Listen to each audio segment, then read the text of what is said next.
मोठी बातमी समोर येते। सत्ता कुणाची, कोणाचा होणार पत्ता कट। सोलापूरच्या 701 ग्रामपंचायतीसाठी काउंटडाऊन सुरू।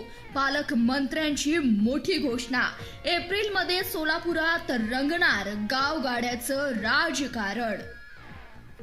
सोलापूर जिल्ह्यातील जानेवारी-फेब्रुवारी महिन्यात मुदत संपणाऱ्या ग्रामपंचायतीच्या निवडणुकीचा कार्यक्रम या एप्रिल महिन्यात जाहीर होईल। संबंधित ग्रामपंचायतीच्या निवडणुका संदर्भात काही न्यायालयीन अडचण नसल्यास या निवडणुका होतील अशी माहिती पालकमंत्री जयकुमार गोरे यांनी दिली आहे। राज्य निवडणूक आयोगाने ग्रामपंचायतीच्या पोटनिवडणुकीसाठी प्रारूप मतदार यादीचा कार्यक्रम जाहीर केलाय। एप्रिलमध्ये पोटनिवडणुका होण्याची दाट शक्यता आहे।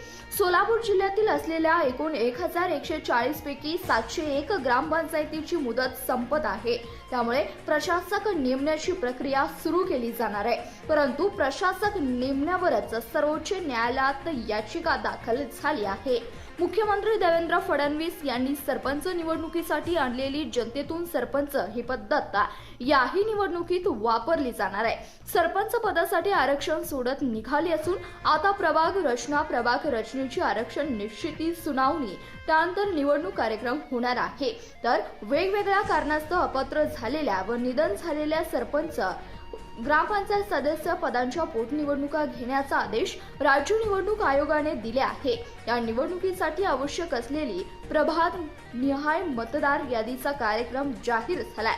फेब्रुवारी मध्ये अखेर पोटनिवडणुकीसाठी मतदार यादी अंतिम होणार आहे। दरम्यान जिल्हा नियोजन समितीच्या बैठकीत आमदारांनी ग्रामपंचायतीच्या निवडणुका कधी होणार असा प्रश्न उपस्थित केला होता। त्यानंतर पालकमंत्री गोरे यांनी लवकरच निवडणुका घेण्यासाठी कुठलीही अडचण नाही असं पालकमंत्री गोरे यांनी सभागृहात सांगितलं आहे। मुदत संपणाऱ्या ग्रामपंचायती अक्कलकोट तालुक्यातील 73, बार्शीतील 15, करमाळ्यातील 51, माळ्यातील 82, माळशिरसमधील 43, मंगळवेढ्यातील 24, मोहोळमधील 72, पंढरपुरातील 72, सांगोल्यातील 61, उत्तर सोलापुरातील 23 व दक्षिण सोलापूर तालुक्यातील 51 अशा मुदत संपणाऱ्या ग्रामपंचायतीच्या नावं आहेत।